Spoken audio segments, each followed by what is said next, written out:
अच्छा जी, बजटिंग पे हमारी डिस्कशन चल रही थी और कल हमने बजट क्या है उसके पर्पसेस को देखा था। देन हमने फंक्शनल बजट क्या होते हैं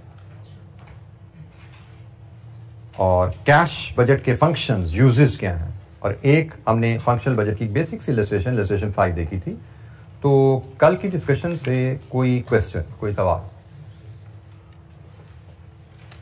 अच्छा जी, कुछ बेसिक सी इलस्ट्रेशन और देखते हैं, then we will move towards exam level question. मैंने आपको शुरू में भी बताया था कि बजटिंग में we don't have much to discuss, क्योंकि बजटिंग में बेसिक्स आपके जो रिलेशनशिप हैं, फॉर्मेट्स हैं, आपने फाइनेंशियल अकाउंटिंग अक्सर सीखे हुए हैं, कुछ कॉस्ट अकाउंटिंग में सीखे हुए हैं, वही यूज होने हैं। और इसके अलावा you need to have skill of reading the question well, क्योंकि मेरी नजर में अगर आपको एबीसी अकाउंटिंग के फॉर्मेट्स की आपको आती है तो बजटिंग सिर्फ reading the statements and translating statements into number. मैं इसको हमेशा से ये समझता हूं कि स्टेटमेंट्स में उसने लिखा होता है, फॉर एग्जांपल मैंने आपको बताया हमारा topic budgeted profit and loss का होता है, जिसमें से कहा जाता है पीएनएल बनाइए अगले साल का।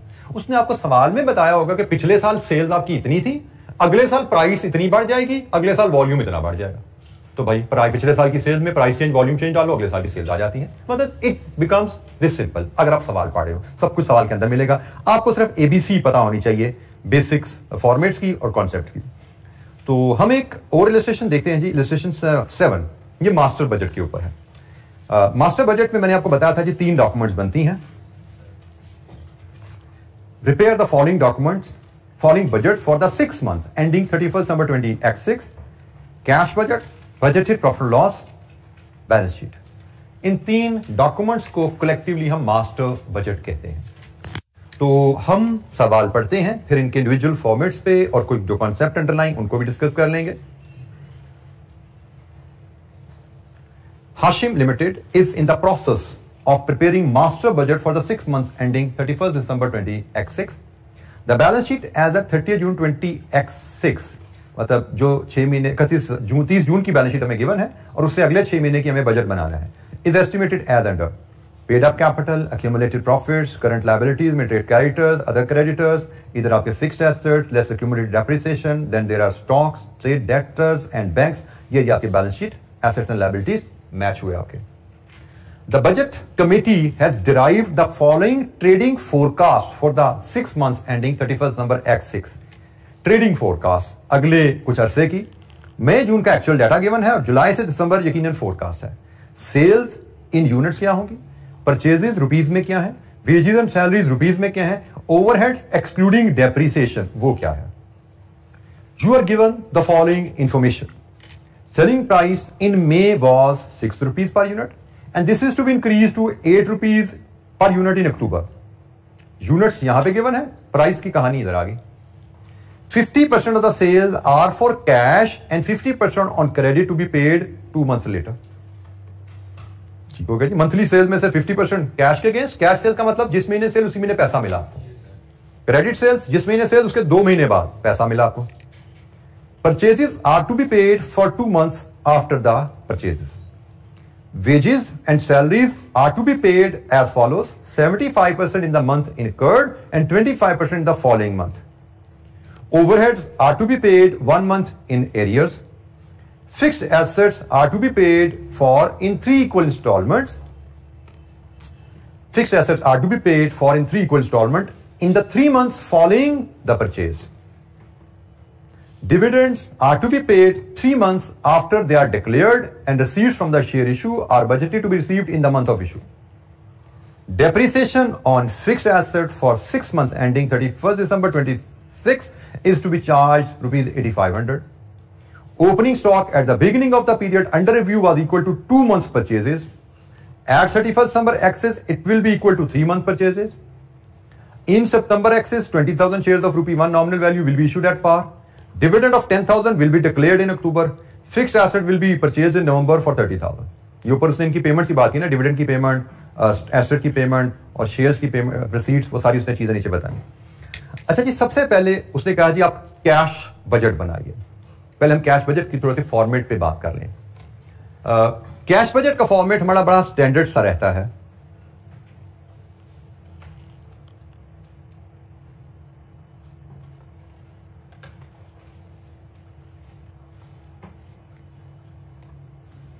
पीएनएल और बैलेंस शीट के बजट फॉर्मेट से आप जनरली आप फेमिलियर हैं। कैश बजट का फॉर्मेट मैं आपको थोड़ा सा हाईलाइट कर दूंगा। पहली बात, कल जैसे हम जब बजट पीरियड की बात कर रहे थे, वहां पे मैंने आपसे कहा था कि बजट पीरियड यूजुअली साल हो सकता है, क्वार्टर्स हो सकता है, जैसे यहां पे 6 मंथ्स भी हैं। तो अगर हमें पीएनएल बजटेड बनाने को कहा जा रहा है तो 6 मंथ पीरियड का पीएनएल बनेगा, 6 मंथ की सेल, 6 मंथ की cost of sale and so on, एक पीएनएल का कॉलम बनेगा। अगर हमें बैलेंस शीट बजटेड बनाने को कहा जा रहा है तो 31 दिसंबर की एक ही बैलेंस शीट बनेगी, 31 दिसंबर 2021 की एसेट्स एंड लायबिलिटीज। लेकिन जब 6 महीने का कैश बजट बनाने को कहा जाता है तो कैश बजट की रिक्वायरमेंट थोड़ी सी डिफरेंट होती है। कैश बजट में if the data permits cash budget should be broken down into smaller period. जैसे उसने 6 महीने का कैश बजट कहा है ना, और हम देख रहे हैं डाटा में हमें मंथली आइटम्स अवेलेबल है, मंथली सेल्स, मंथली कॉस्ट का डाटा अवेलेबल है, तो कैश बजट हम मंथली बनाएंगे। ठीक हो गया? तो हमने यहां पे क्या बात सीखी, if the data permits cash budget should be broken down into smaller periods. Cash budget should be broken down into smaller period and smaller periods का डाटा हमें अवेलेबल है। अच्छा जी, कैश बजट में हमें फॉर्मेट क्या फॉलो करते हैं? मैं पहले रफ ड्राफ्ट में आपको फॉर्मेट समझा देता हूं, फिर हम इसके आंसर की प्लानिंग पे जाएंगे। 6 कॉलम है, तो जुलाई, अगस्त, सितंबर, अक्टूबर, नवंबर, दिसंबर से ये 6 हमें कॉलम ऐसे बनाने पड़ेंगे।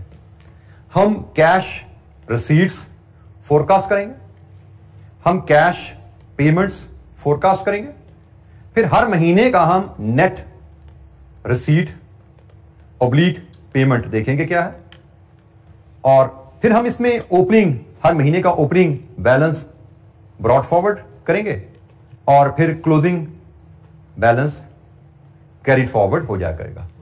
तो ये हमारा हर महीने का, इस तरह 6 महीने हैं, 6 महीने का हमारा बजट बनेगा। ये जुलाई, अगस्त, सितंबर, अक्टूबर, नवंबर, दिसंबर के एंड पे हमारा क्लोजिंग बैलेंस क्या होगा यहां पे आया, तो ये 6 महीने का कैश बजट हमारा इस तरह प्रेजेंट किया जाएगा। अच्छा, अब हमने यहां पे कैश बजट में ख्याल क्या रखना होता है, रिसीट्स के सोर्सेज क्या है। हमने क्वेश्चन पढ़ते हुए देखा सेल्स, क्वेश्चन पढ़ते हुए देखा शेयर इशू, 2 रिसीट्स के सोर्सेज हैं सेल्स, लेकिन उसमें कहा सेल्स तो कुछ कैश पे भी है, कुछ क्रेडिट पे भी है। तो जब पीएनएल बनता है, पीएनएल में तो सेल्स अक्रूवल बेसिस पे बुक होती है, वो हमें पता है, जिस महीने की सेल्स उस महीने में रिकॉर्ड होंगी। लेकिन जब हम कैश बजट बना रहे हैं तो फिर हमें सिर्फ सेल्स की वैल्यू से गर्ज नहीं है, सेल्स की टर्म से भी गर्ज है। दिस इज द रिसीट्स का मैटर, कि भाई रिसीट्स के हमने सोर्सेज भी देखने हैं और रिसीट्स की टर्म्स भी देखनी है। हमें सिर्फ रेवेन्यू में गर्ज नहीं है, रेवेन्यू की टर्म में भी गर्ज है। जैसे उसने क्वेश्चन में बताया हुआ है नोट नंबर 2 में कि हमारी सेल्स जो होंगी 50% कैश है, 50% क्रेडिट है। मतलब जुलाई की सेल्स का 50% पैसा जुलाई में ही आना है, और जुलाई की सेल्स का 50% पैसा सितंबर में आना है। ठीक हो गया? तो हमें रिसीट्स को यहां पे शायद कैश सेल्स और क्रेडिट सेल्स में स्प्लिट करना पड़ेगा। कैश सेल से पैसा कब कब कितना कितना आएगा, क्रेडिट सेल से पैसा कब कब कितना कितना आएगा, टाइमिंग के हिसाब से इनफ्लो रिकॉर्ड करना है। इसी तरह हमें पेमेंट्स को देखना है, और पेमेंट्स के लिए हमें सिर्फ कॉस्ट वैल्यू में गर्ज नहीं है, कॉस्ट की पेमेंट टर्म में भी गर्ज है। बल्कि पेमेंट में हमें 2 मैटर्स देखने पड़ेंगे, हमें कॉस्ट को भी देखना है, हमें नॉन कैश कॉस्ट अगर है तो उसको भी देखना है। फॉर एग्जाम्पल हमें कॉस्ट में डेप्रिसिएशन भी बताई गई है, कॉस्ट इंक्लूड्स डेप्रिसिएशन, तो डेप्रिसिएशन की मद में हमारी जेब से पैसा तो नहीं जाता। पीएनएल के लिए तो वो कॉस्ट जरूर है, but that is not cash cost. तो हमने कॉस्ट देखनी है, उसमें अगर कोई नॉन कैश कॉस्ट है तो उसको माइनस कर देना है। हम कैश कॉस्ट को देखते हैं और फिर कैश कॉस्ट की पेमेंट टर्म्स को देखते हैं कि जुलाई का खर्चा है, पे कब होना है, जिस महीने पे होना है उस महीने उसकी पेमेंट हमने रिकॉर्ड करनी है। तो ये जनाब कैश बजट की बेसिक सी कहानी। फॉर्मेट होगा क्वार्टर वाइज, उसने कैश डाटा दिया तो क्वार्टर वाइज कैश बजट बन जाएगा, मंथ वाइज डाटा दिया तो मंथ वाइज कैश बजट बन जाएगा। रिसीट्स की आइटम आइडेंटिफाई करेंगे, और रिसीट्स में हम सोर्सेज ऑफ रिसीट्स भी जानना चाहते हैं, टर्म्स ऑफ रिसीट भी जानना चाहते हैं। पर पेमेंट्स के लिए हम कॉस्ट की आइटम्स आइडेंटिफाई करेंगे, हम कॉस्ट को भी जानना चाहते हैं, नॉन कैश कॉस्ट कंपोनेंट भी देखेंगे उसमें हम, और फिर पेमेंट टर्म्स भी देखेंगे, देन हम कैश बजट बना पाते हैं। तो ये जनाब कैश बजट की थोड़ा सा ओवरव्यू है। इसके मुताबिक अब हम फाइनल आंसर की तरफ चलते हैं। हमारा पहला पार्ट है कैश बजट का, जिसमें हमें 6 महीने का कैश बजट बनाने हैं। तो let's draw 6 column, July, August, September, October, November and दिसंबर।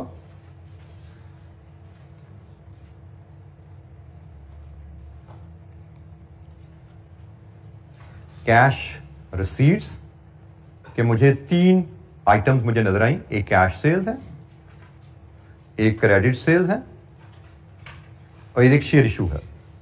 ये 3 मुझे सोर्सेज रिसीट्स के नजर आए हैं। इसके नीचे हम कैश पेमेंट्स ले आते हैं। सवाल को देखते हैं तो कैश पेमेंट्स में मुझे परचेजेस नजर आ रही हैं, उसकी पेमेंट्स आएंगी। मुझे वेजेस एंड सैलरीज नजर आ रही हैं, उसकी पेमेंट हम करेंगे। ओवरहेड्स हैं, उसकी पेमेंट आएगी।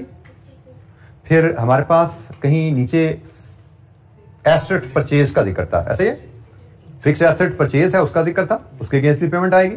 फिर डिविडेंड का भी कोई जिक्र है, उसकी पेमेंट भी आ सकती है। इसके अलावा कोई पेमेंट वाली आइटम कहीं पढ़ने में नजर आई हमें? शायद नहीं। लेकिन हमने जैसे किया, हम फॉर्मेट बनाते हुए एक आध लाइन हम इधर छोड़ देते हैं, एक आध लाइन इधर छोड़ देते हैं, और इसके बाद मैं नीचे यहां पे नेट रिसीट ऑब्लिक पेमेंट, फिर opening balance brought forward and then closing balance carried forward.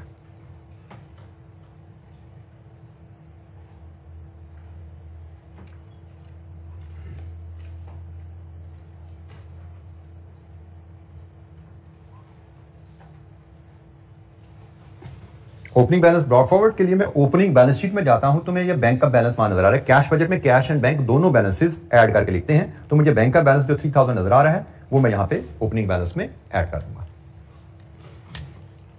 अच्छा जी, अब हम रिसीट्स से काम शुरू करेंगे। हम वर्किंग 1 बनाएंगे कैश सेल, और मे भी क्रेडिट सेल भी हम वहीं पर कवर कर लेंगे। हम इनको वहां से कवर करेंगे। वर्किंग 1 में हम देखते हैं सेल से हमें कितना पैसा आने वाला है। अच्छा, अब यहां पे जो तवज्जो आपकी चाहिए होगी, आपने देखा जब डाटा पे जाते हैं तो उसने मंथ में मई और जून का भी सेल्स का डाटा दिया हुआ है। उसकी रेलेवेंस क्या है?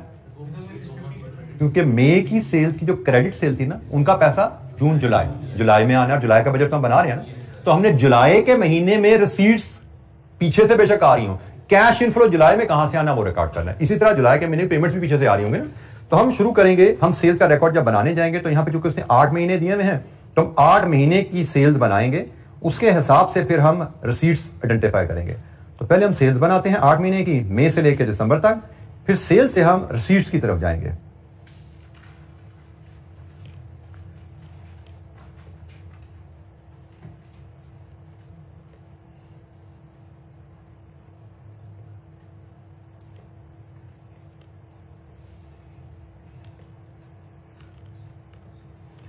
मई, जून, जुलाई, अगस्त, सितंबर, अक्टूबर, नवंबर, दिसंबर।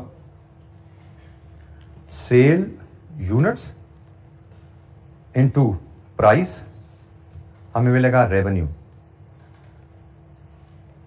टोटल रेवेन्यू हमारा क्या होने वाला है? फिर इसमें से 50% कैश है, 50% ऑफ रेवेन्यू हम लेते हैं, बाकी बात में करते हैं। 50% रेवेन्यू लेते हैं क्योंकि 50% कैश है, 50% क्रेडिट है। तो जनाब हमारे पास यूनिट्स अवेलेबल हैं मई के 4000, 4200, 4500, 4600, 4800, 5000, 3800, 3000। प्राइस उसने कहा जी मई में 6 रुपए थी और फिर अक्टूबर में आके 8 रुपए हो गई। लीजिए जी, यूनिट्स इंटू प्राइस करें रेवेन्यू। 24,000, 25,200, 27,000, 27,600, 800, 40,000, 30,400, 24,000। अब इसका 50% कैश है, 50% क्रेडिट है, तो हम 50% ऑफ द रेवेन्यू कर लें तो ये 12,000, ये बना आपका 12,600, 13,500, 13,800, 14,400, 20,000, 15,200 और 12,000। अब जनाब जो तो है ना कैश सेल्स जुलाई से दिसंबर तक, तो जिस महीने की सेल है उस महीने पैसा आ गया। क्योंकि 50% कैश है, 50% क्रेडिट है, ये हमारी कैश सेल्स है। तो जुलाई से दिसंबर तक जो सेल्स की वैल्यू है वही हमारी रिसीट है। तो 13,500।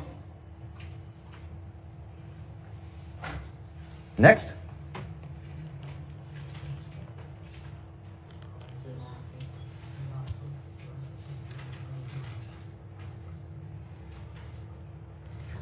$13,500 के बाद है जी आपकी फिगर 13,800, फिर आपकी 14,400, देन 20,000 और फिर आपकी 15,200 और 12,000।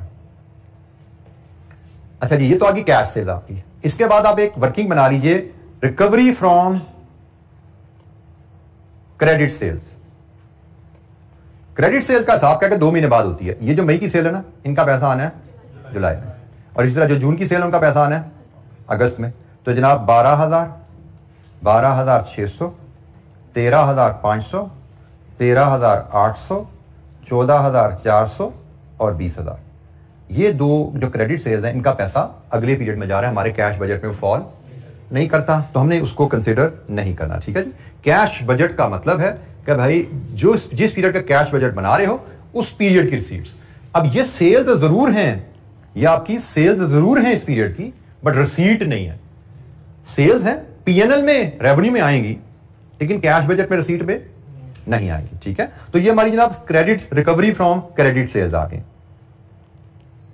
जुलाई में 12,000, अगस्त में 12,600, 13,500, 13,800, 14,400 और 20,000। सेल्स के against receipts, cash sales, credit sales, terms of sales के हिसाब से हमने कैश इनफ्लोज प्लान कर लिया। अच्छा जी, फिर आप नोट नंबर पढ़िए 10। इन सितंबर X6, in September X6 20,000 share of ₹1 nominal value will be issued, मतलब 20,000 रुपए के शेयर इशू किए जाएंगे।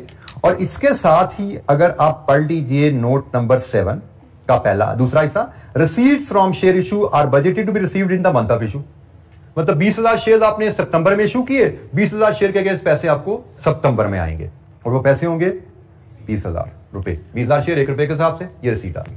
तो जनाब ये आपकी टोटल रिसीट बन गई। अब आ जाइए पेमेंट्स के ऊपर।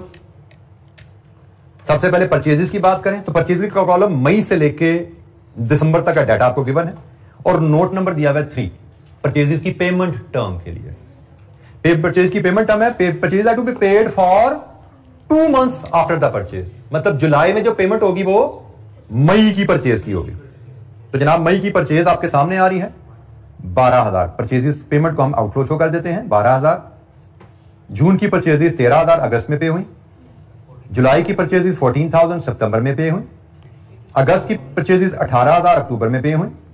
सितंबर की परचेजेस 16,000 नवंबर में पे हुई, और अक्टूबर की परचेजेस 14,000 दिसंबर में पे हुई। नवंबर दिसंबर की परचेजेस हमारे बजट के बाद पे होनी है, हमारे बजट में वो पेमेंट शो नहीं होगी। पीएनएल बनाएंगे वहां पे परचेजेस शो करेंगे नवंबर दिसंबर में, लेकिन कैश पेमेंट नहीं है। कैश पेमेंट हमारी मई से लेके अक्टूबर तक की परचेजेस, क्योंकि 2 मंथ्स का हिसाब है। वेजेस, मंथली वेजेस उसने दी हुई हैं, और वेजेस का नोट है 4। Wages and salaries are to be paid as follows: 75% in the month incurred and 25% the following month. इसलिए हम एक छोटी सी वर्किंग बना लेते हैं, वर्किंग 2। वेजेस के बारे में हमने सीखा कि भाई हमने 75% of same month of current month, 75% of current month पे होनी है, और 25% ऑफ प्रीवियस मंथ पे होनी है। तो जनाब इसके हिसाब से हम 6 महीने का बजट बना लेते हैं। जुलाई, अगस्त, सितंबर, अक्टूबर, नवंबर एंड दिसंबर। ठीक है जी, 6 महीने का हमने कैश फ्रंट बनानी है। जुलाई में 75% ऑफ जुलाई पे होनी है। 75% ऑफ जुलाई कितनी है? जुलाई की सैलरी है 8,000, 75% बना 6,000। इसी तरह अगस्त का 75, 7500, सितंबर का 7500, अक्टूबर का 7500, नवंबर का 9000, दिसंबर का 9000। हर महीने के खर्चा का 75 उसी महीने चले जाना है और हर महीने के खर्चे का 25 अगले महीने जाना है। मतलब जुलाई के खर्चे का 25 अगस्त में गया, अगस्त के खर्चे का 25 सितंबर में गया, सितंबर के खर्चे का 25 अक्टूबर में गया, अक्टूबर के खर्चे का 25% नवंबर में गया और नवंबर के खर्चे का 25% दिसंबर में गया। और इसी तरह जून के खर्चे का 25, जून का खर्चा 8000, उसका 25।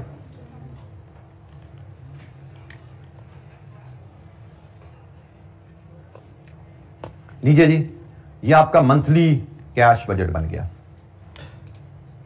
आपकी टोटल वेजेस की पेमेंट, सॉरी वेजेस पेमेंट आ गई, मंथली पेमेंट आ गई, payment against wages and salaries 8000, 9500, 10,000, 10,000, 11,500, 12,000। ये हमारी monthly payments against wages and salaries आ गई।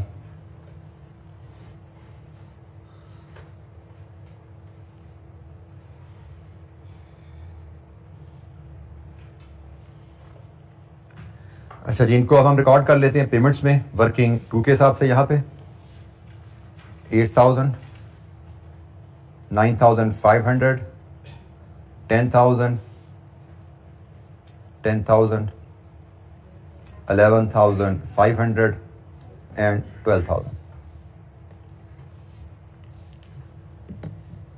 जैसे उसने लिखा, हमें बेसिक असूल पता है कि हमें कॉस्ट चाहिए, नॉन कैश पास्ट एलिमेंट है उसको देखना है और पेमेंट टर्म्स को देखना है। तो यहां पे परचेजेस में भी नॉन कैश एलिमेंट नहीं था, वेजेस में भी नॉन कैश एलिमेंट नहीं था, सिर्फ कॉस्ट और पेमेंट टर्म्स को मिला के हमने पेमेंट्स बना ली।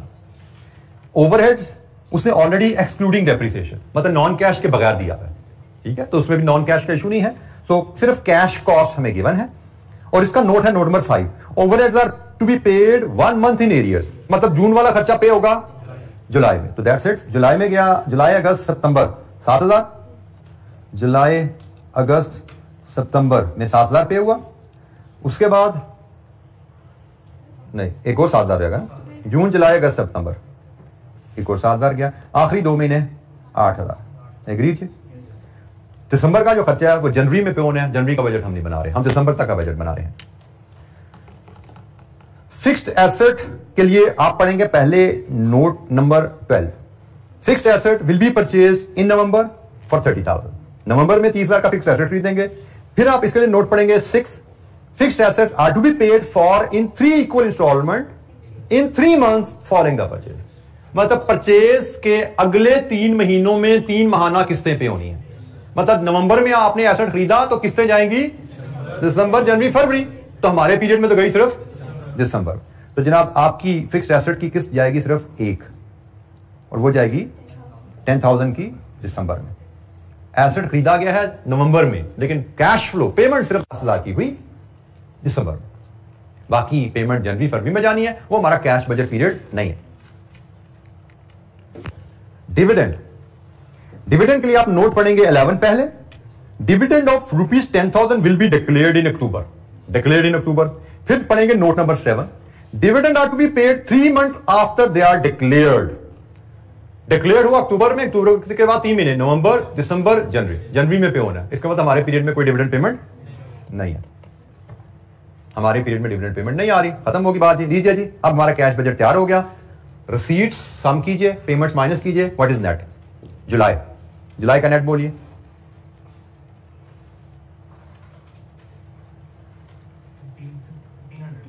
$1,500 पॉजिटिव, नेगेटिव, इसका मतलब क्लोजिंग बैलेंस 1,500 रह गया, ब्रॉट फॉरवर्ड 1,500 पॉजिटिव जी।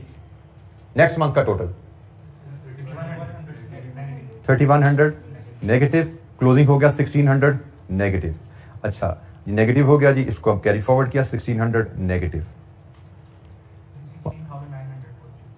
16,000 पॉजिटिव, तो क्लोजिंग बैलेंस इज 15,300 पॉजिटिव, ये कैरी फॉरवर्ड हो गया। मंथ 1,200 नेगेटिव जी, क्लोजिंग 14,000 100 पॉजिटिव, नवंबर 5900 negative, so closing is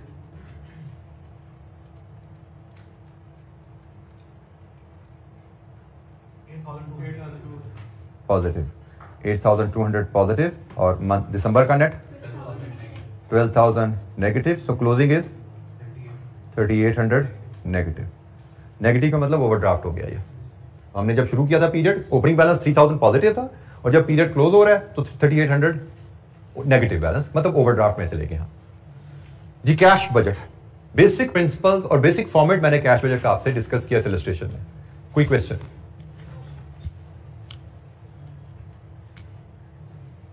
cash budget में हमें यही कुछ चीजें हैं जिनको ख्याल रखना है। कैश बजट हमारा स्मॉलर पीरियड में ब्रेक हो सकता है, मंथ या क्वार्टर्स में।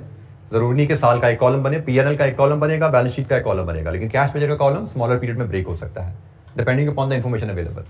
कैश रिसीट्स में हम रेवेन्यू देखते हैं और टर्म्स ऑफ सेल्स देखेंगे, टर्म्स ऑफ रिसीट देखेंगे। कैश पेमेंट में हम कॉस्ट देखते हैं, नॉन कैश का इंपैक्ट देखते हैं, और फिर पेमेंट टर्म्स देखते हैं, जिनकी मदद से हम कैश बजट बना पाते हैं। तो बेसिक फॉर्मेट कैश बजट का आपके सामने एक इलस्ट्रेशन की मदद से, कुछ बेसिक वर्किंग की मदद से आपके सामने प्रेजेंट किया गया। कोई इशू?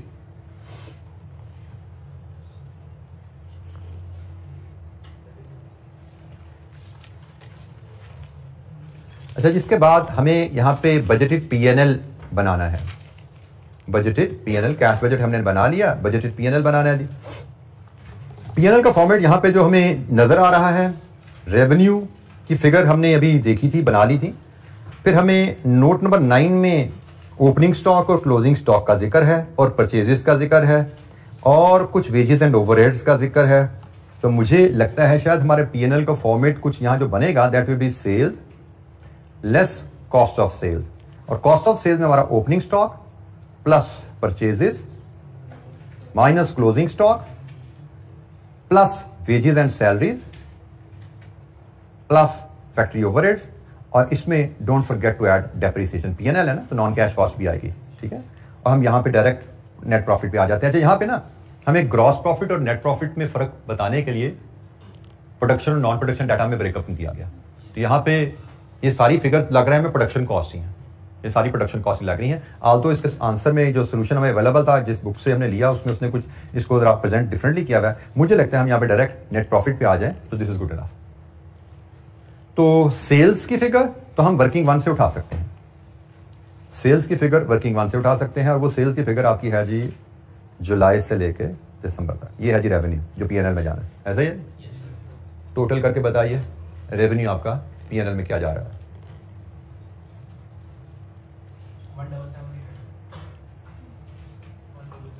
177,800। ओपनिंग स्टॉक उसने कहा नोट नंबर 9 में कि opening stock at the beginning of the period under review was equal to 2 months purchases. 2 महीने की परचेजेस के बराबर आपका स्टॉक था। तो भाई हमारा जो ये डाटा अवेलेबल है, ये हैं 2 मंथ की परचेजेस जब हमारा पीरियड स्टार्ट हो रहा है। हम जुलाई से दिसंबर का पीएनएल बना रहे हैं, तो जुलाई से दिसंबर से पीछे 2 महीने जो गुजरे, उनकी परचेजेस के बराबर हमने ओपनिंग स्टॉक लिया। हमारा ओपनिंग स्टॉक है 25,000। ओपनिंग स्टॉक हमारा है जी 25,000 प्लस परचेजेस। परचेजेस आप पीएनएल से उठा लीजिए, डाटा यहां से उठा लीजिए। ये जी आपकी परचेजेस आ रही हैं, इनका सम कीजिए। जुलाई से दिसंबर तक की परचेज 86,000। फिर इसमें से क्लोजिंग स्टॉक लाइंस करना है। क्लोजिंग स्टॉक उसने कहा 3 महीने की परचेजेस के बराबर है, तो अक्टूबर, नवंबर, दिसंबर 38,000 ये क्लोजिंग स्टॉक आ गया। Wages and salaries accrual principle के तहत जुलाई से लेके दिसंबर तक का total.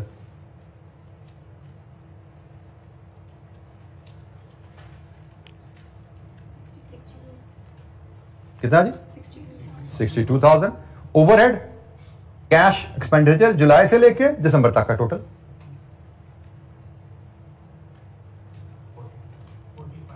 45,000। And depreciation note number 8 में बताई गई है, 6 महीने की डेप्रिसिएशन 8,500। लीजिए जी, यहां पे नेट प्रॉफिट कितना बना जी?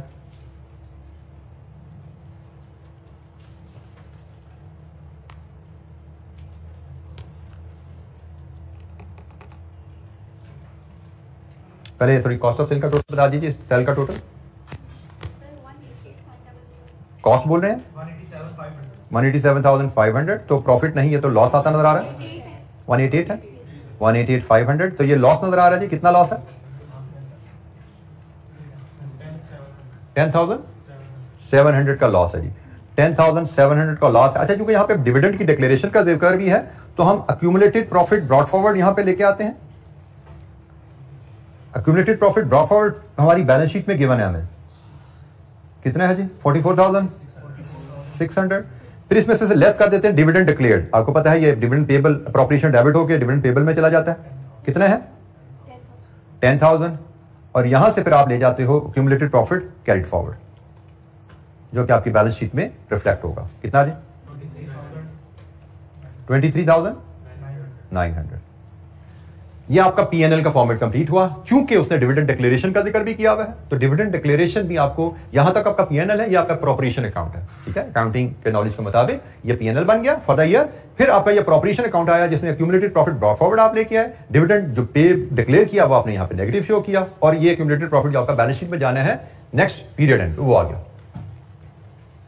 सो बजटेड पीएनएल बनाना वेरी सिंपल, अक्रूवल कॉन्सेप्ट के तहत बनाया हमने पीएनएल, और हमने इसमें नॉन कैश आइटम को भी शामिल किया। फॉर्मेट की कोई कैद नहीं है हमें यहाँ पे, क्योंकि ये फाइनेंशियल अकाउंटिंग नहीं है, हम जिस मर्जी अंदाज में प्रेजेंट कर दें। हाँ, एग्जामिनर सिर्फ आपकी इस फिगर में इंटरेस्टेड है, इस फिगर में इंटरेस्टेड है। वो जिस मर्ज ग्रॉस प्रॉफिट हो, नेट प्रॉफिट हो, सीधी रेवेन्यू माइनस कॉस्ट करके निकाल लें, कोई इशू नहीं। फॉर्मेट्स जो पीएनएल के मुताबिक, वो हमें स्पेसिफिक मार्जिनल एब्जॉर्प्शन कॉस्टिंग के क्वेश्चन आए तब हमें कहा जाता है, जो कि यकीनन हमारी स्कोप में यहाँ पे नहीं है। फाइनेंस में कोई अकाउंटिंग का कॉन्सेप्ट हमारा अप्लाई नहीं होने वाला। यहाँ पे कोई फॉर्मेट हमारा अकाउंटिंग का स्पेसिफिक डिजायर्ड फॉर्मेट नहीं है कि इस फॉर्मेट के तहत प्रेजेंट करना है। हम अपनी जरूरत के हिसाब से फॉर्मेट बना सकते हैं जी। एनी क्वेश्चन, कोई सवाल?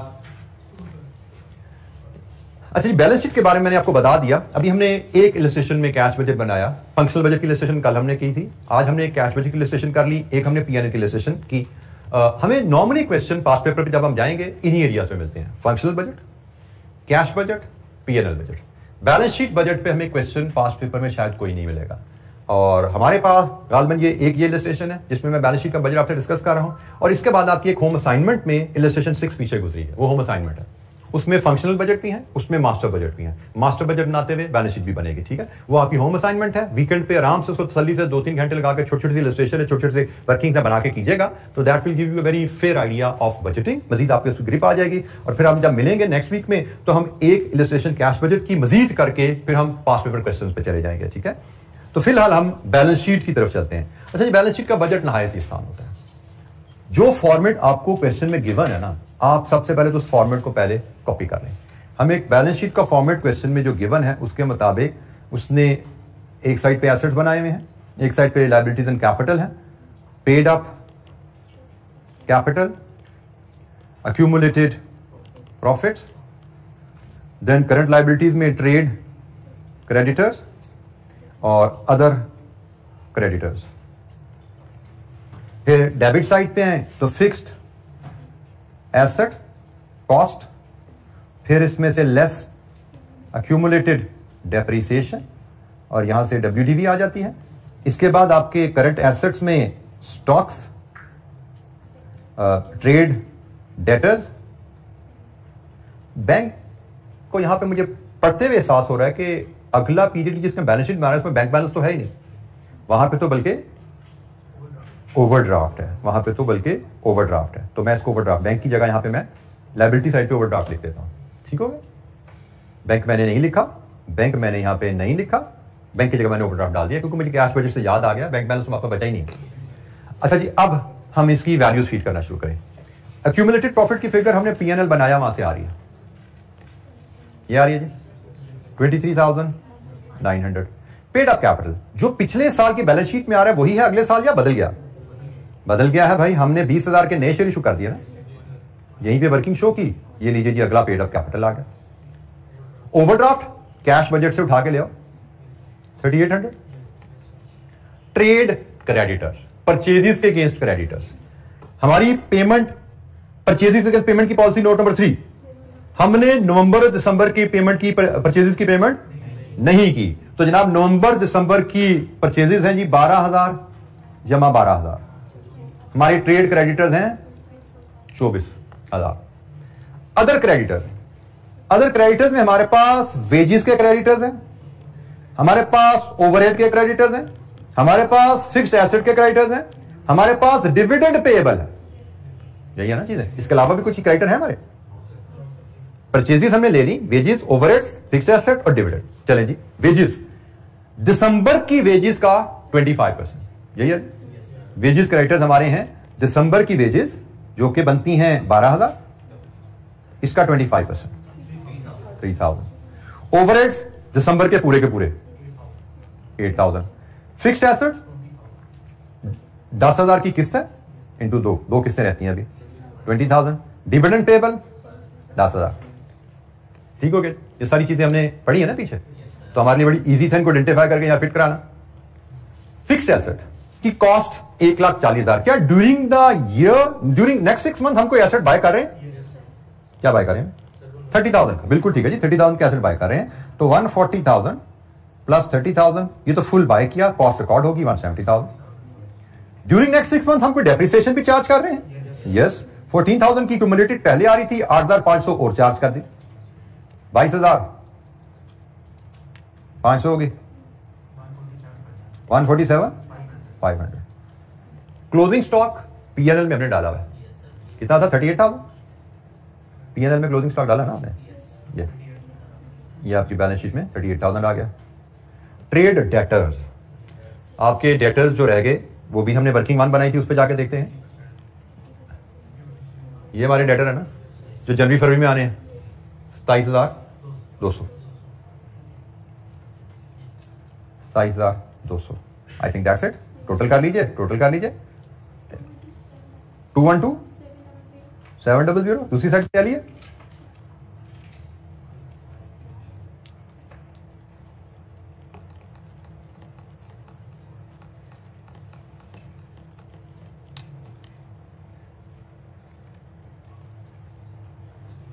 जी 212,700 राइट से लिए दोनों। अच्छा, अब इसमें ना ये एक मास्टर बजट का क्वेश्चन था, इसलिए हमारी इसमें कैश फ्लो पहले बनाया हमने, पीएनएल बनाया, फिर बैलेंस शीट बनाई, और बैलेंस शीट हमारी कंप्लीटली हम एक फिगर यहां पे ट्रेस कर सके।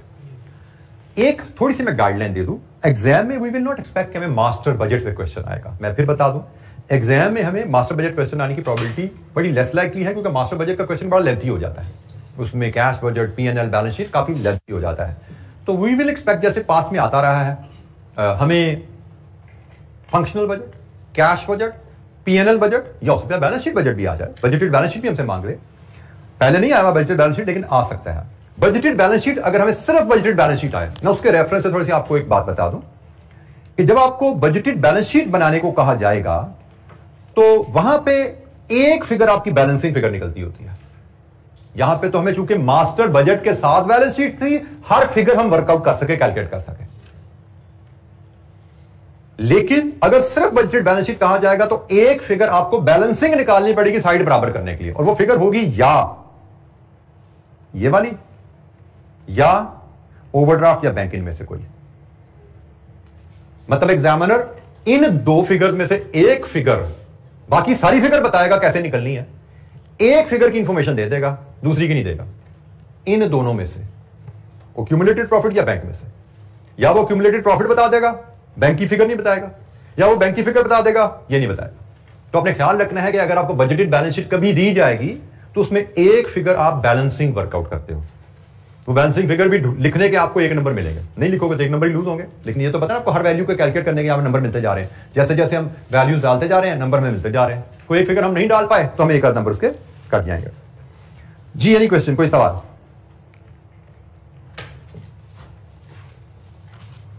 अच्छा जी, आज के लिए इतना ही। हमें क्योंकि आगे में इलस्ट्रेशन करनी होगी, तकरीबन हाफ एन आवर की इलस्ट्रेशन है, हमारे पास सिर्फ 5-6 मिनट रह गए हैं, हम वो नहीं कर सकते। तो नेक्स्ट वीक तो हमारी 3 क्लासेज ही होंगी, बट आई बिलीव, बिल्कुल हाँ, नेक्स्ट वीक हमारी 3 क्लासेज ही हैं, लेकिन उससे अगले वीक में वी विल हैव 6 क्लासेज इंशाअल्लाह। मतलब 6 क्लासेज, हम सिर्फ फाइनेंस की, पूरी वीक की क्लासेज फाइनेंस की चलेंगी। मतलब मैं बात कर रहा हूं वीक स्टार्टिंग 18th नहीं, वीक स्टार्टिंग 25, वीक स्टार्टिंग 25 में we will have all 6 classes. ठीक हो गया? तो ये हमारा प्लान है फिलहाल का। अब हम मिलेंगे इंशाल्लाह नेक्स्ट वीक थर्सडे को, जिसमें हम कैश बजट की इलस्ट्रेशन और फिर पास पेपर क्वेश्चन बजटिंग के शुरू कर देंगे। हमारा कोशिश होगी कि नेक्स्ट वीक में हम बजटिंग के मैक्सिमम क्वेश्चन करके बजटिंग के एरिया को जरा क्लोजर की तरफ लेकर चलें। और जब हम फुल वीक में मिलेंगे वीक स्टार्टिंग 25, तो वहां पे मंडे नहीं तो ट्यूसडे से हम लास्ट चैप्टर हमारा जो रिस्क मैनेजमेंट का है उस पर बात शुरू कर रहे होंगे। मंडे तो नहीं, शायद ट्यूसडे से हम रिस्क मैनेजमेंट पे बात शुरू कर देंगे, जो हमारा लास्ट चैप्टर आएगा इंशाल्लाह। तो आज के लिए इतना ही। Thank you very much. अस्सलाम वालेकुम।